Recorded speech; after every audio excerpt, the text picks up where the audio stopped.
Hello बच्चों, तो आज हम पढ़ेंगे क्लास फोर्थ का एक 15 नंबर चैप्टर जिसका नाम है मीन्स ऑफ रिक्रिएशन। बच्चों, इस मीन्स ऑफ रिक्रिएशन में हम देखेंगे कि क्या क्या तरीके होते हैं हमारे रिक्रिएशन के। रिक्रिएशन मीन्स, अगर देखें बेटा, दो शब्दों से बना है, री और यहाँ क्रिएशन। तो रिक्रिएशन का मतलब क्या है कि हम अपने आप को जो पुनः तैयार करते हैं, यानी खुद को जो है रिफ्रेश करना, जो है एक तरीके से वो कहलाता है रिक्रिएशन। तो देखिए इसमें लिखा है बेटा, यहां देखेंगे कि after working for a long time, एक लंबे समय तक काम करने के बाद, आवर ब्रेन गेट्स टायर्ड, हमारा दिमाग जो है वो थक जाता है। And we want a break, और हम चाहते हैं कि हम एक ब्रेक लें, हम एक बार रोकें। और वी नीड सम फन, हमें क्या चाहिए? कुछ फन चाहिए। फन यानी कुछ मजा चाहिए, हंसी मजाक चाहिए। एंड रेस्ट, कुछ आराम चाहिए। टू फील फ्रेश अगेन, जिससे हम दोबारा फील जो कर सकें फ्रेशनेस को, और दोबारा हम तरोताजा महसूस कर सकें। तो दिस इज कॉल्ड रिक्रिएशन, इसी को हम रिक्रिएशन कहते हैं। Recreation helps to refresh our body. Recreation जो है ये हमारी मदद करता है किसमें? हमारी बॉडी को रिफ्रेश करने में, यानी पुनः तरोताजा करने में। एंड माइंड, और हमारे दिमाग को तरोताजा करने में। Games, music, picnic, reading books are some means of recreation, यानी इस दिमाग को दोबारा तरोताजा करने के लिए हम क्या कर सकते हैं? कुछ गेम्स खेल सकते हैं, म्यूजिक सुन सकते हैं, पिकनिक पे जा सकते हैं, रीडिंग बुक, अपनी फेवरेट कोई बुक पढ़ सकते हैं। तो ये सभी क्या है? ये सभी साधन हैं हमारे रिक्रिएशन के, यानी हमारे दिमाग को दोबारा तरोताजा करने के। आगे देखेंगे बेटा, बात करेंगे गेम्स की।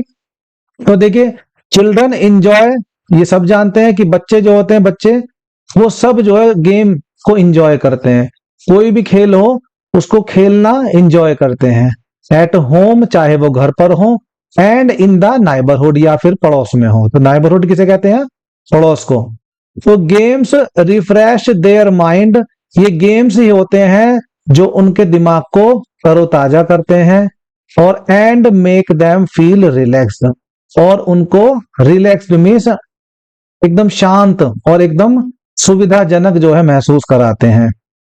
तो गेम्स लाइक क्रिकेट, जैसे क्रिकेट का गेम है, हॉकी का गेम है, फुटबॉल का गेम है, विच चिल्ड्रन प्ले आउटसाइड, जो बच्चे बाहर खेलते हैं, देयर होम्स, यानी अपने घरों के बाहर खेलते हैं, आर कॉल्ड आउटडोर गेम्स, उनको हम आउटडोर गेम्स कहते हैं। And games like ludo, chess, carrom और एंड वीडियो गेम्स, ये सारे गेम्स जो हम अपने घर में खेलते हैं, यानी which they play inside their homes, जो अपने घरों में खेले जाते हैं, घर के अंदर खेले जाते हैं, आर कॉल्ड इंडोर गेम्स, उनको हम इंडोर गेम्स कहते हैं। सो उम्मीद है बच्चों समझ में आ रहा होगा। तो आगे बढ़ते हैं बेटा गेम्स एट स्कूल की तरफ, कि कुछ गेम्स ऐसे भी होते हैं जो हम अपने स्कूल्स में खेलते हैं। तो स्कूल में जो गेम्स खेले जाते हैं वो गेम है बेटा हमारे, वो children play various games outdoor games in the school, यानी बच्चे जो हैं बहुत सारे गेम्स खेलते हैं, बहुत सारे आउटडोर गेम्स खेलते हैं। कहाँ पे? अपने स्कूल में। जैसे बास्केटबॉल है, लॉन टेनिस है, फुटबॉल है, and cricket are some of them, उनमें से कुछ हैं जो बच्चे स्कूल में खेलते हैं। तो सम स्कूल्स हैव, कुछ स्कूल में स्पेशल ट्रेंड कोचेस भी होते हैं जो बच्चों को ट्रेंड करते हैं, जो बच्चों को सिखाते हैं कि कोई गेम कैसे खेला जाता है। आगे बढ़ेंगे बेटा, हेल्प स्टूडेंट, वो क्या करते हैं? वो सभी कोचेस जो हैं बच्चों की मदद करते हैं। किसमें? वो बच्चों की मदद करते हैं टू लर्न द रूल्स, यानी उनको गेम्स के नियम सिखाने में, है ना। तो सम स्कूल्स आर ऑफर, कुछ स्कूल ऑफर करते हैं, मीन्स ये सुविधा भी देते हैं, किसकी? कोचिंग की सुविधा देते हैं। फॉर स्विमिंग, जैसे स्विमिंग सिखाने के लिए, या जूडो सिखाने के लिए या फिर स्केटिंग सिखाने के लिए। आगे बात करते हैं बेटा गेम्स एट होम की। कुछ गेम घर में खेले जाते हैं। तो children usually play indoor games like ludo. अब ज्यादातर बच्चे क्या करते हैं, कुछ गेम्स इंडोर गेम्स जो होते हैं वो घर पर खेलते हैं, घर के अंदर खेलते हैं, जैसे लूडो हो गया, कैरम हो गया एंड चेस हो गया। एट होम घर पर खेलते हैं। तो नाउ डेज और आजकल children love to play computer games, और आजकल बच्चों को कंप्यूटर गेम्स तो बहुत ही पसंद है, एंड वीडियो गेम्स, और वीडियो गेम्स भी।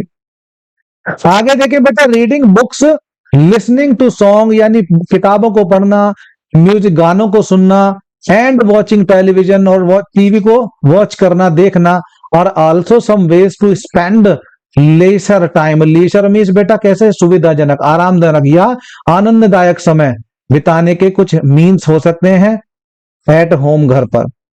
आगे बात कर देंगे हम प्लेइंग टुगेदर की, यानी कुछ गेम ऐसे भी होते हैं जिनको बेटा हम सब मिलकर एक साथ खेलते हैं, है ना। तो प्लेइंग विद फ्रेंड्स, तो मिलकर अपने दोस्तों के साथ खेलना इज ए ग्रेट फन, वो तो बहुत बड़ा, उसमें बहुत ही आनंद आता है। और प्लेइंग टुगेदर, एक साथ खेलना, not only helps to build, यानी केवल मदद नहीं करता बनाने में, क्या बनाने में, अंडरस्टैंडिंग, समझ बनाने में, एंड हार्मनी, और क्या, विनम्रता बनाने में, मेल भाव बनाने में, भाईचारा बनाने में, बट आल्सो हेल्प्स, और मदद करता है किसमें, टू टीच रेस्पेक्ट, यानी हमें सिखाता है आदर करना, फॉर वन अनदर, एक दूसरे का आदर करना सिखाता है। सर्टेन थिंग्स, कुछ चीजें, कुछ निश्चित चीजें, should be kept in mind, हमें अपने दिमाग में रखनी चाहिए, वाइल प्लेइंग टुगेदर, जब हम एक साथ खेल रहे हो। तो सबसे पहली चीज क्या है कि no one should be left out, कि किसी को भी छोड़ना नहीं चाहिए, है ना, यानी बाहर छोड़ देते हैं, कुछ को कहते थे हम नहीं खिलाएंगे ऐसे। एवरीवन इन द क्लास, जितने भी बच्चे क्लास में हैं, एंड नाइबरहुड या फिर हमारे पड़ोस में हैं, शुड गेट फेयर टर्न्स, उनकी बारी सबकी कैसे आनी चाहिए, बिना पक्षपात करे। तो no game is specially meant for boys और गर्ल्स, और ऐसा कोई भी खेल नहीं है जो स्पेशली बेटा या तो लड़कों के लिए बना हो या लड़कियों के लिए बना हो। आजकल सभी गेम्स जो हैं सभी खेल सकते हैं, उनमें चाहे लड़की हो चाहे लड़के हो। आगे बात करेंगे किसकी, कि fun and fights at play. आगे देखें इसमें, यानी games and sports are means of recreation and relaxation. Means ये गेम्स क्या होते हैं, ये रिक्रिएशन के माध्यम होते हैं, रिलैक्सेशन के माध्यम होते हैं। मीन्स हमें पुनः रिफ्रेश, तरोताजा करने के लिए गेम होते हैं, मजे के लिए खेले जाते हैं।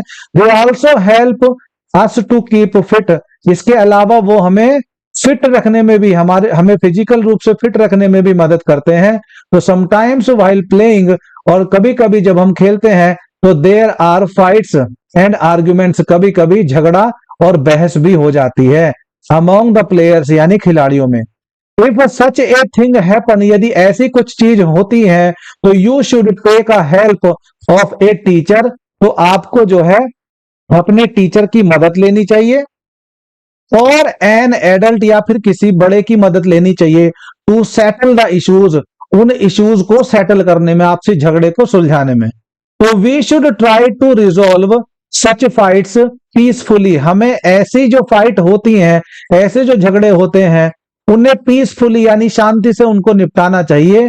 One way to avoid fights, और एक तरीका है जो हम इन झगड़ों से बच सकते हैं एट प्ले, किसी भी खेल में, is to follow the pre decided rules, यानी जो पहले ही बना लिए जाते हैं, प्री डिसाइडेड का पहले ही जो निश्चित कर लिए जाते हैं, ऐसे नियमों से हम पहले ही निश्चित कर लें किसी भी गेम को खेलने से कि इनमें क्या क्या रूल, क्या क्या नियम इसके रहेंगे।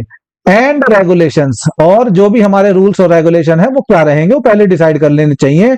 ऑफ द गेम स्ट्रिक्टली, और उनका हमें पालन करना चाहिए, कैसे, स्ट्रिक्टली पालन करना चाहिए।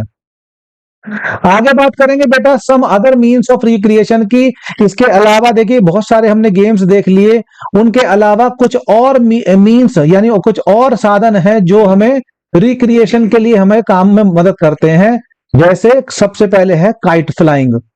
देखिए kite flying is a popular means of recreation. आज जब मैं ये वीडियो बना रहा हूं तो मकर संक्रांति का अवसर है, और ऐसे में काइट फ्लाइंग बेटा बहुत बड़ा एक तरीका माना जाता है इस त्योहार को मनाने का।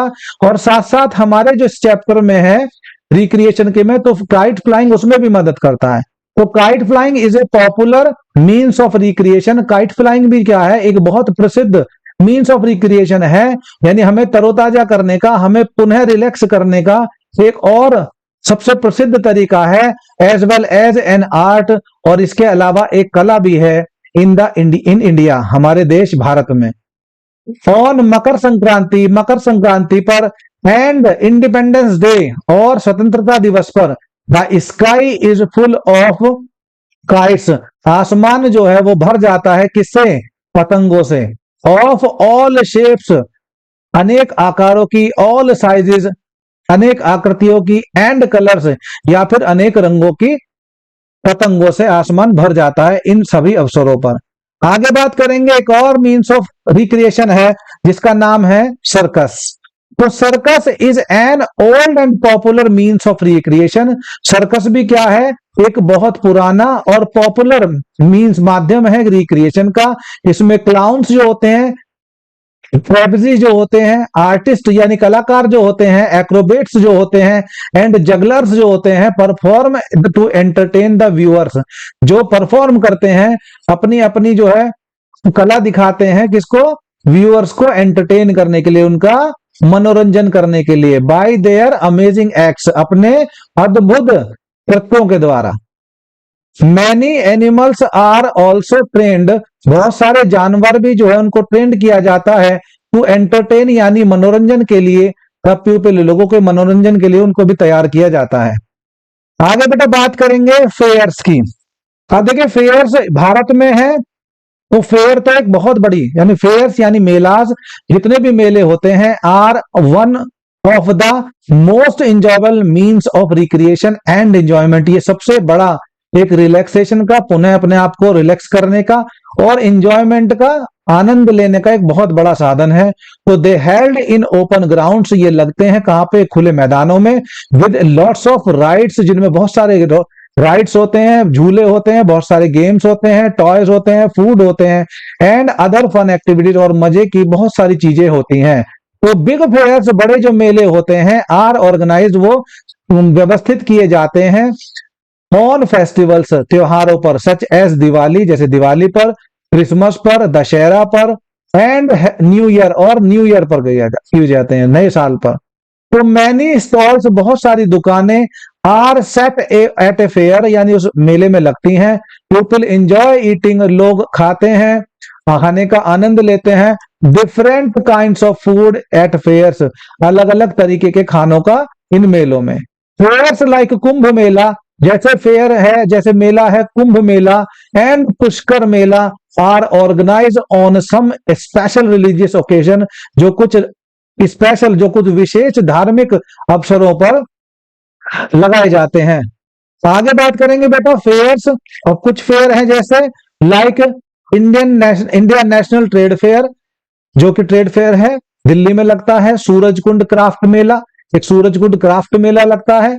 बुक फेयर लगता है, and auto fair are special fair, ये कुछ और विशेष फेयर मेले हैं, organize to enhance the trading, जो कि व्यापार को बढ़ाने के लिए व्यवस्थित किए जाते हैं, ऑफ ए कंट्री, किसी भी देश के लिए। आगे बेटा बात करेंगे पपेट शो की। एक और मीन्स ऑफ रिक्रिएशन है पपेट शो, यानी कठपुतली का जो कार्यक्रम होता है उसको। ए पपेट शो या a puppet is an animated object. एक पपेट क्या होता है, एक पपेट एक ऐसा ऑब्जेक्ट होता है जो एनिमेटेड होता है। इट मीन्स जो तरह तरह से गति कर सकता है। ऑफन रिजेंबलिंग डॉल, जिसमें ज्यादातर दिखाया जाता है किसको, डॉल को, एनिमल जानवर को, ह्यूमन बींग्स यानी मनुष्यों को, मेड बाय क्लोथ, जो कि कपड़ों से बनाए जाते हैं। It is moved with the help of strings, इसको चलाया जाता है एक धागे की मदद से। टू मूव द बॉडी, जिससे उनका शरीर हिलता है, हेड सर हिलता है, एंड माउथ, और उनका मुंह हिलता है, ऑफ द पपेट, यानी उन कठपुतलियों का। पपेट्री, ये जो कठपुतली का नचाने का है, इज द आर्ट, ये क्या है, एक कला है, of making and handling puppets, यानी एक कला है किसको, इन पपेट्स को बनाने की, कठपुतलियों को बनाने की और उनको हैंडल करने की।